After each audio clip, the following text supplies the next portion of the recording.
우리는 역대하를 걸어가고 있습니다. 어제 본문 기준으로 솔로몬의 통치가 끝났고 그리고 솔로몬이 죽었습니다. 그리고 오늘 말씀해 보니까 40년의 통치가 끝나고 새로운 왕이 세워지는 이야기들이 진행되었습니다. 역대기 말씀을 읽어보면서 우리는 늘 착각과 그리고 오해 속에서 살아가는구나, 이것을 다시 한번 깨닫게 되어져요. 우리는 스스로 참 우리 자신들이 근사하다고 생각해요. 우리가 훌륭하고 또 우리는 옳고 그래도 나는 착하고 올바르고 정의로운 존재라고 우리 스스로를 그렇게 여기면서 살아갑니다. 그런데요, 그렇게 우리가 모두 우리 자신들을 그래도 나는 괜찮지 않은가 생각하는 우리들의 삶 말입니다. 그 삶들이 모여서 하나의 역사가 되어지는데, 그런 사람들이 모여서 만들어가는 인간의 역사가 아름답지가 않습니다. 역사를 들여다보면 언제나 무언가가 왜곡되어져 있고 욕심을 부리고 어디로 균형 잡지 못하고 치닫는 모습들이 성경에 기록되어져 있습니다. 오늘부터 시작해서 역대하 10장 이후로부터 역대기가 끝날 때까지 이스라엘의 역사들이 쭉 서술되어지는데요, 이것은 그냥 한 나라의 역사가 아니라 이것은 어떤 인간의 보편적인 역사이고, 이렇게 표현해 보면 어떨까요? 우리의 인생의 청사진과 같다. 그렇게 우리가 오늘 우리 말씀을 만나고 앞으로 우리가 만나는 말씀들을 그렇게 보실 수 있으셔야 합니다. 우리는 어떻게 하나님 편에 서야 할까? 어떻게 우리가 하나님을 붙잡고 하나님을 의지하면서 살아가야 될까? 끝까지 하나님 편에서 신앙생활을 한다는 것은 무엇일까? 계속해서 우리는 역대기, 이 인간의 역사를 통하여서 그 가운데 우리는 그 비결들을 배우실 수 있으셔야 하겠습니다. 그런 고민을 가지고, 하나님, 인간의 역사들이 쭉 기록되어져 있는데 하나님, 나는 이 역사에 편승하겠습니까? 아니면 나는 이 역사와 반대로 살아가겠습니까? 하나님의 지혜를 구하는 저와 여러분 되었으면 좋겠습니다. 그 마음으로 함께 볼게요. 1절입니다. 르호보암이 세겜으로 갔으니 이는 온 이스라엘이 그를 왕으로 삼고자 하여 세겜에 이르렀음이더라. 새벽인데요, 여러분 한번 저를 따라해 보실까요?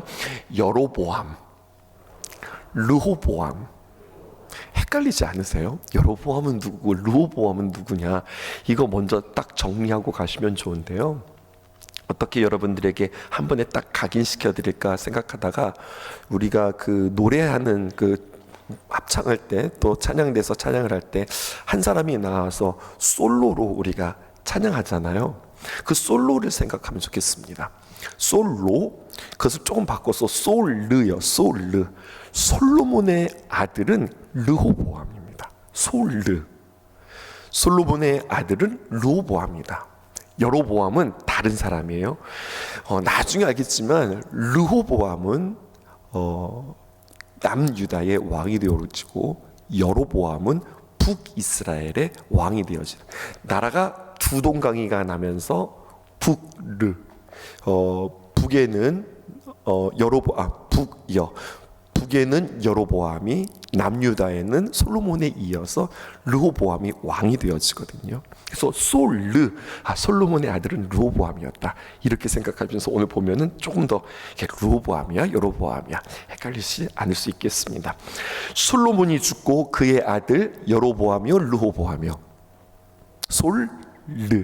르호보암이 왕이 되었습니다. 근데 오늘 1절의 분위기가 이렇습니다. 르호보암이 자연스럽게 그리고 아주 당연하게 백성들에게 우호적으로 왕이 오르고 있습니까? 아니면 분위기가 좀 위태롭고 요즘 젊은이들 말로 분위기가 이렇게 싸합니까? 오늘 보니까 분위기가 네, 맞아요, 이게 위태롭습니다. 집중해서 읽지 않으면 왕의 계승이 굉장히 우호적이고 굉장히 자연스럽게 보이지만, 그렇지, 솔로몬이 죽었고 그 아들 르호보암이 왕이 되었지, 이렇게 생각하기 쉽지만, 그런데 그렇지 않습니다. 지금 분위기가 위태롭다 못해 살벌하다, 이렇게 표현할 수 있겠습니다. 르호보암에게 있어서 그가 왕이 되었는데 살얼음판을 걷는 그러한 모습입니다. 왜냐하면요, 오늘 본문의 시작이 그를 왕으로 세우기 위해서 솔로몬이 죽고 르호보암이 왕이 되어지는데, 어디서 왕이 되어지느냐? 뜬금없이 세겜입니다. 여러분, 솔로몬이 이제까지 무엇했죠? 솔로몬이 예루살렘에서 성전 짓고 얼마나 아름다운 성전을 지었습니까? 또 성전만 지었을까요? 솔로몬이 예루살렘에서 왕궁도 짓고 또 나중에는요 국고성도 지어요. 그 얼마나 많은 건축들이 다 어디에 있느냐? 다 예루살렘에 있어요. 그런데 오늘 본문의 시작이 그를 왕으로 세우기 위해서 세겜으로 갔다고 하는 겁니다. 세겜? 너무나도 낯설지요. 예루살렘에는 솔로몬이 성전도 지었고 왕궁도 지었고, 그리고 지금 예루살렘이 이스라엘의 수도입니다. 예루살렘에 성전이 있다, 곧 예루살렘은 신앙의 중심지. 예루살렘에 궁전이 있다, 곧 예루살렘은 정치의 중심지. 그러니까 왕이 어디서 되어야 되냐? 당연히 예루살렘. 그런데 예루살렘이 아니라 세겜으로 가는 거예요. 세겜은 이스라엘의 왕조의 중심지가 아닙니다. 조금 역사를 되돌려 볼까요? 세겜은 어디냐? 여호수아 시대 말입니다. 이스라엘이 이제 여호수아가 처음 가나안 땅에 들어왔을 때에 그때 정착했던 자리가 바로 세겜입니다. 그러니까 왕이 없었던 시절, 사사시대의 중심지가 세겜이었다고요. 그럼 무엇을 말하는 거냐면 지금 역사가 거꾸로 돌아가고 있는 겁니다. 이스라엘 지파들이 다시 왕이 없었던 시대로 돌아가는 겁니다. 사울이 있기 전, 다윗이 존재하기 전, 솔로몬이 존재하기 이전의 시절로 돌아가서 세겜에서 온 이스라엘 백성들이 그를 왕으로 삼아주고자 하여서 세겜에 그를 불렀다는 거예요. 왕을 삼아준다, 이 말도 좀 이상하지 않아요? 왕이 되는 거지. 우리가 왕의 너가 되도록 우리가 삼아주고 그렇게 허락하겠다, 이런 말입니다. 내가 솔로몬의 아들이지만 로보아마, 내가 다윗의 후손이지만 그것만으로 내가 왕의 자격이 될 수 없다는 겁니다. 우리가 너를 왕으로 삼아줘야 네가 왕이 되는 거야. 그러니까 너는 예루살렘에 있는 것이 아니라 우리가 있는 세겜으로 와.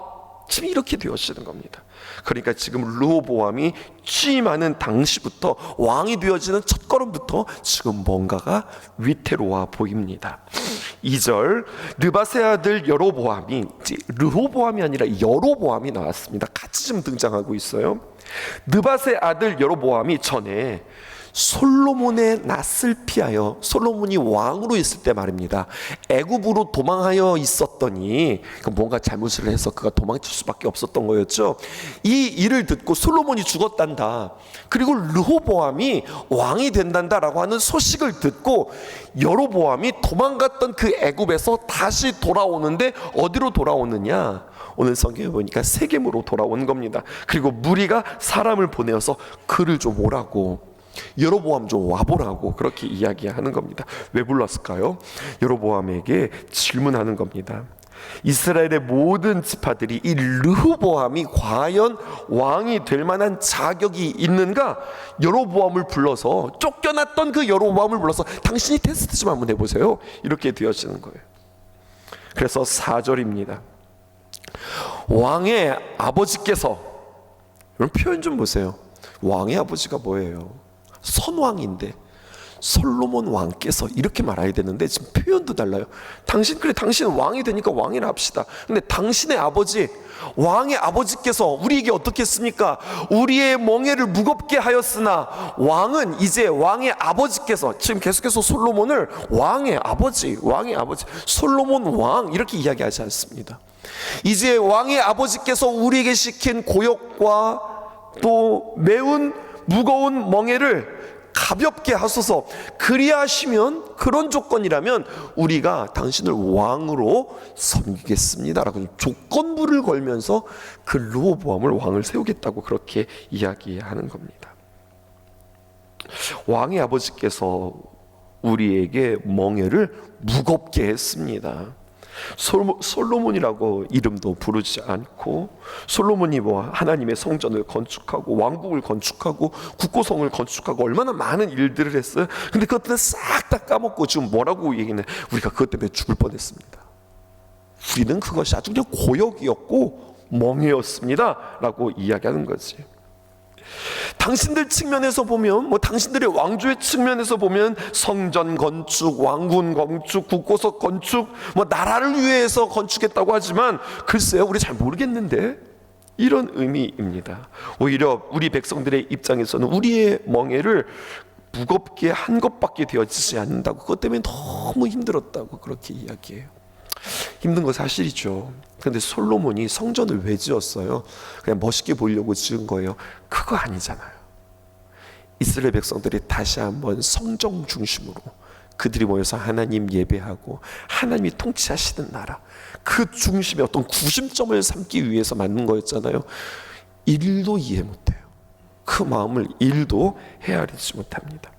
멍해였습니다 라고 이야기하는 거예요. 두 가지를 말하는 거죠. 첫 번째는 노동력 착취, 두 번째는 우리로 하여금 세금을 너무나도 많이 걷었습니다. 우리가 몸으로 때우든지 아니면 돈으로 때우는 일에 우리가 큰 힘이 들어서 아주 지긋지긋합니다. 그렇게 이야기합니다. 당신의 아버지는 왕궁도 짓고 궁궐도 짓고 국고성도 짓고 이런 것 저런 것 하면서 토목공사만 계속 하다가 국민들이 힘들건 말건 죽든 말든 신경도 안 쓰고 자기 혼자만의 독단적인 길을 걸었는데, 이제 당신은 백성을 돌보는 그러한 왕이 되시렵니까? 그때 르호보암이 대답해요. 뭐라고 대답하느냐? 5절에 르호보암이 그들에게 대답하되, 그래도 시간을 벌죠. 지혜로 왔어요. 3일 후에 다시 내게로 오라. 내가 대답하겠다. 근데 지금 대답하지 않고 3일 후에 내가 너희들에게 어떻게 할지 대답하리라. 그렇게 이야기해요. 이스라엘은요, 여러분 12지파가 모여서 한 나라가 되어진 거잖아요. 물론 그 12이 형제였는데 그 형제들이 아주 친하지 않았습니다. 12지파에는요 각각 누가 있느냐? 리더들이 있는 겁니다. 각각의 지파의 분위기가 다릅니다. 지금까지 오는 동안 하나님께서 지금 왜 다윗을 세웠고 왜 거기서 솔로몬이 나왔고 왜 거기에서 르호보암이 나왔느냐? 이 지파는 어디 지파냐면 여러분 유다 지파입니다. 가장 강력했던 유다 지파가 가장 선봉에 서서 하나님의 일을 감당하고 그 계보를 이었다고요. 왜 그런 거예요? 하나님의 주권이고 하나님의 역사고 항상 하나님께서 거기에서 왕들을 배출해 주셨어요. 그런데 이제 사람들이 왜 굳이 유다 지파에서만 이렇게 되어지는 거예요? 왜 우리는 안 돼? 우리가 누군데? 우리는 늘 들러리야? 다른 지파, 유다 지파는 빼놓고 왜 우리는 안 돼? 이런 생각이 있을 수 있겠죠. 우리가 장자인데 르우벤 지파, 순서를 따진다면 장자인 르우벤에서 나와야 되는 거 아니야? 또 무슨 소리야? 에브라임 지파는 뭐라고 이야기하는가? 유다 지파를 정말로 강력하게 대항할 수 있는 지파였습니다. 생각해봐라. 우리의 조상은 거꾸로 나가면 그 요셉이야. 요셉이 없었으면 우리가 살 수 있었을까? 요셉 때문에 우리는 애굽으로 넘어갔고 우리의 시작은 요셉의 공로를 잊으면 안 된다. 에브라임 지파가 자신들을 주장하면서 나올 수도 있어요. 레위 지파, 무슨 소리 하는 거야? 모세 누구냐? 레위 지파 사람이다. 모세, 그 가나안으로 인도했던 그 모세를 생각하면 모세 없으면 우리는 존재할 수도 없었어. 어느 지파인데? 우리는 레위 지파지. 이러면서 자신들의 각자의 명분을 가지고 장자다, 우리는 요셉의 후손이다, 모세의 후손이다 하면서 자신들을 막 드러낼 수 있어요. 분위기가 너무 달라졌죠. 9장과 10장이 한 장 차이인데 지금 온도차가 너무나도 크게 납니다.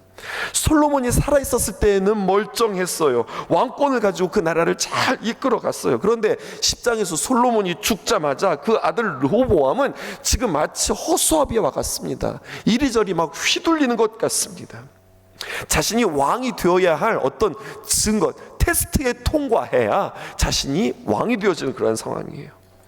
왜 이런 모습이 되었을까요? 오늘 성경은 이 모습을 통해서 우리에게 무슨 메시지를 우리에게 전하는 걸까요? 기억하십시오. 왕의 권위는 어디에서 오는가? 착각하고 있는 거예요. 무슨 착각이냐? 왕의 아들이면 당연히 내가 왕이 되는 거지. 혈통에 따라서 왕이 된다고 생각해요. 아니요, 그렇지 않습니다. 물론 일반적인 왕조는 그렇습니다. 세상의 왕조는 아버지가 왕, 아들이 왕, 또 그 아들이 왕, 그 혈통을 따라가는 것, 이것은 세상의 왕조입니다. 하지만 이스라엘은 세상의 왕조가 아니라고요. 하나님께서 세우시고 하나님의 역사 가운데 있는 하나님의 왕조입니다. 성경은 말하는 거예요. 이스라엘의 왕 그냥 세워지는 거 아니다. 아들에서 아들로, 아들에서 아들로 그렇게 세워지는 거 아니다. 이스라엘의 왕은 그렇게 세워지는 것이 아니라 하나님 중심, 믿음 중심, 하나님을 향한 신앙, 하나님을 향한 의뢰, 하나님의 주권 가운데서 역사가 흐른다. 하나님이 제일 먼저 누구를 왕으로 세웠습니까? 사울을 왕으로 세웠죠. 그래서 세워달라 세워달라 해서 세운 왕이 사울 아닙니까? 그러다가 하나님께서 사울 치우고 다윗을 왕으로 세우는데 누가 왕이 되었습니까? 목동 출신 다윗. 여러분, 목동은 그 당시에 죄인입니다. 아니, 목동들 착한 사람들인데 왜 죄인일까요? 죄인입니다. 왜 죄인이냐면 그들은 멀리 양떼들을 치는 일들에 그들이 집중하다 보면 안식일을 지킬 수가 없었어요. 저것들 안식일도 제대로 지키지 못하는 짐승과 같이 그냥 뒹굴면서 살아가는 아주 그냥 천민 중에 천민.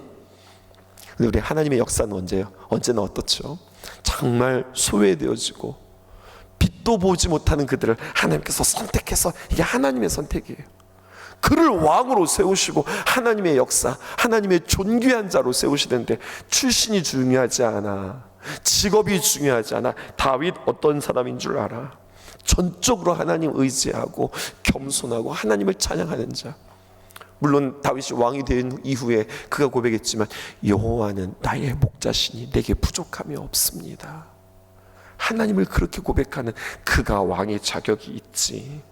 하나님 그를 높이 들어서 왕으로 세워주시고 그의 신앙을 높이 사고 그 하나님을 향한 그 자세와 마음을 보시고 왕으로 세우시는 것이, 이것이 하나님의 법칙이거든요. 게다가 다윗 하나님 앞에 아니다, 다윗 그건 아니지 라고 하는 말에 하나님 하고 싶은데, 내가 원하는데, 하나님 아니다 라고 말씀하시면 아멘 순종하는 자. 다윗이 뭐 그렇게 하고 싶었어요? 성전 짓고 싶었어요. 내가 하나님을 위해서 성전 지어드리고 싶었어요. 얼마나 그 마음이 갸륵해요. 자신의 욕심도 아니잖아요. 하나님은 아름답게 성전 지어드리고 싶어요. 근데 하나님께서 뭐라고 말씀하셨어요? 아니다. 그럼 그 말에 떼쓰지 않고 아멘입니다. 아멘. 내가 다 준비하겠습니다. 하지만 하나님이 허락하지 않으면 안 하죠. 이게 다윗이었다고요. 이게 하나님의 사람이었다고요. 그렇게 솔로몬이 세워졌는데, 솔로몬이요, 지금 우리 역대기에는 솔로몬의 치부를 드러내지 않습니다. 이것이 역대기의 어떤 성경적인 관점입니다. 그런데 역대기만 있는 게 아니죠. 열왕기상, 열왕기하가 있죠. 거기에서는 이 솔로몬의 연약함들이 다 드러났는데 솔로몬의 말기에 그는 타락합니다. 지혜로웠던 왕이 타락하게 되어서 여인들을 1000명이나 거느리고, 그냥 여인들만 거느렸던 것이 아니라 그 여인들은 다 외교적인 어떤 거래 관계로 다 들였던 이들이고, 그들이 이방에서 들어옴으로 말미암아 뭐만 들어왔나요? 아니요, 그들의 문화가 들어오고 그들의 종교가 들어옵니다. 솔로몬이 하나님을 향한 신앙이 흐려지자 신앙이 흐려진 것으로 끝나는 것이 아니라 엉뚱한 신앙들이, 우상 숭배들이 그들의 마음 가운데, 또 그들의 자리 가운데, 그들의 문화 가운데 다 들어오게 되어서 하나님을 향한 신앙이 흔들리게 되었다고요. 열왕기상 11장 26절 보실까요? 솔로몬의 신하예요. 누굽니까? 느밧의 아들 여로보암이, 솔로몬의 아들이 아니라 솔로몬의 신하 여로보암이 또한 어떻게 했느냐? 손을 들어서 왕을 대적했습니다. 이것이 솔로몬 왕 때에, 솔로몬이 막 흔들릴 때에 그를 대적했습니다. 근데 그는 누구냐? 에브라임 족속인 스레다 사람이요, 그의 어머니의 이름은 루스아인이 과부였더라. 그의 출신을 이야기하고 있어요. 근데 아직 솔로몬이 힘이 있었기 때문에 네가 나를 대적해 하면서 그를 치려할 때 그가 도망갔다고요. 어디로 도망갔습니까? 애굽으로 도망갔다가 한참 숨어 살다가 솔로몬 죽었다더라, 르호보암이 왕이 되어진다더라 라고 할 때 그가 또다시 돌연히 나타나서 지금 문제를 내고 있는 겁니다. 시험 문제는 이런 거였습니다. 당신의 아버지 솔로몬처럼 끝없는 수탈과 백성들을 몰아붙이는 그러한 정치를 행할 것입니까? 아니면 백성들을 잘 섬기는 그러한 왕이 되어질 것입니까? 시험 문제를 받았어요. 저는 이렇게 표현합니다. 골든타임 3일. 그러니까 3일 안에 고민하고 다시 대답을 내는 거거든요. 어떻게 해야 될까요? 르호보암이 그 3일 동안 고민해야 되는 것이 아니라 기도해야 했어요. 이스라엘의 역사를 되짚어가며 우리가 어떻게 지내왔던가, 다윗이 어떻게 왕이 되었지, 왜 사울은 그렇게 폐위되었는가, 그리고 솔로몬은 왜 그렇게 살았는가, 이 역사들을 하나하나 짚어가면서 어떻게 나라가 흥왕했는가, 어떻게 나라가 타락했는가 고민하면서 하나님 앞에 간구해야 되는 그 시간에 르호보암은 사람을 찾아요. 이 중차대한 질문 앞에 3일을 고민하면서 사람들을 찾는데 그 과정이 이렇게 기록되어 있습니다. 6절에서 11절 쭉 읽어볼게요. 르호보암 왕이 그의 아버지 솔로몬의 생전에 그 앞에 모셨던 원로들과 의논하여 이르되 너희는 이 백성에게 어떻게 대답하도록 권고하겠는가 하니 7절 시작.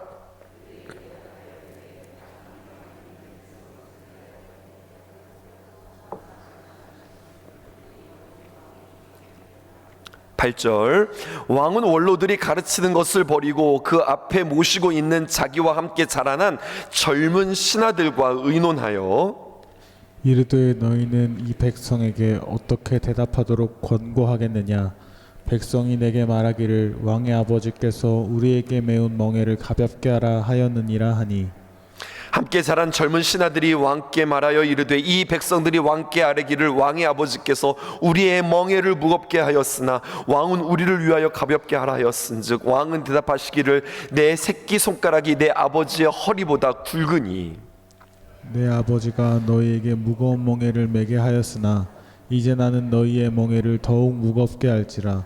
내 아버지는 가죽 채찍으로 너희를 치셨으나 나는 전갈 채찍으로 하리라 하소서 하더라.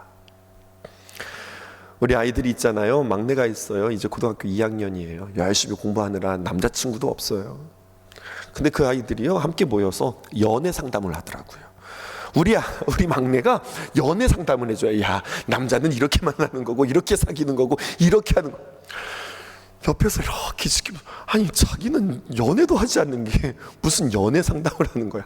지들끼리 상담하고 지들끼리 진로를 이야기하고 지들끼리 인생을 이야기하고 자기들끼리 이야기하는 거예요. 저는 오늘 이 이야기를 보면서 그렇게 생각했어요. 나는 아버지보다 더 심할 것이다. 아버지는 채찍으로 쳤어? 그러면 나는 전갈과 채찍으로 치겠다. 이게 결정이었습니다. 3일 동안 고민하더니 3일이라고 하는 골든 시간의 대답을 이렇게 내는 거예요. 지혜자 원로들의 말을 들어야 되고 경험자의 말을 들어야 하는데 자신의 또래, 자신들의 주변에 있는 젊은이들의 말을 듣고 그 힘을 받고 용기를 얻어서 담대하게 이야기하는 겁니다. 하나님의 음성을 듣는 것이 아니라 지혜자의 말을 듣는 것이 아니라 경험자의 말을 듣는 것이 아니라 이미 듣고 싶은 말이 있는 거예요. 자기가 하고 싶은 말이 있는 거예요. 그런데 젊은이들이 와서 그 말에 동조해 주니 그렇지, 맞지, 이렇게 해야 되는 거지 하면서 그가 나가는 겁니다. 역대하 10장이 우리에게 보여주는 것은 바로 무엇이냐? 사람들이 어떻게 선택하면서 살아가야 하는가? 우리는 하나님 앞에 우리의 산톡은 무엇이어야 하는가? 믿음을 선택해야 할 것인가? 아니면 나의 기분과 나의 욕심과 나의 고집대로 내가 선택하며 살아가야 할 것인가? 하나님이요 우리를 사랑하시기에 우리를 로봇처럼 만들지 않으셨습니다. 하나님의 상대자로, 하나님의 인격자로 우리를 만들어 주셨습니다. 하나님이 다 선택해 주시고 언제나 하나님께서 우리에게 다 답을 가르쳐 주시는 하나님이 아닙니다.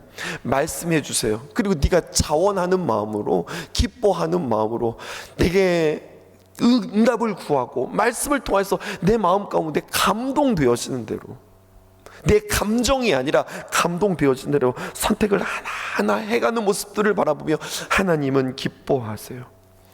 우리를 존중해 주시고 기다려 주시고 우리를 바라봐 주시는 아버지와 같은 분이 하나님이신데, 근데 그 하나님께서 기대하신다고요. 우리의 선택이 믿음의 선택이기를. 아주 중요한 결정들 앞에서 자기가 듣고 싶고 자기가 하고 싶고 자기가 동의받고 싶은 일들을 그렇게 이루어가는 것이 아니라 다 내려놓고 하나님 어떻게 하기를 원하세요? 우리가 만나는 모든 순간들 가운데, 결단의 순간 가운데 여러분 하나님의 뜻을 선택할 수 있기를 주님의 이름으로 축복해요. 그래서 우리는 내일 또다시 주일을 만나 예배하는 거예요.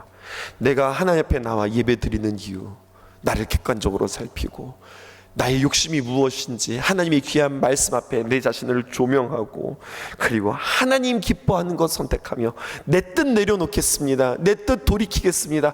하나님 원하시는 것 선택하면서 살아가겠습니다. 주님의 귀한 말씀 듣고 주님의 조명 아래 우리의 자신들을 점검하는 것, 이게 예배란 말이죠. 르호보암 예배가 빠졌어요. 르호보암 하나님 앞에 엎드리는 시간들이 빠졌어요.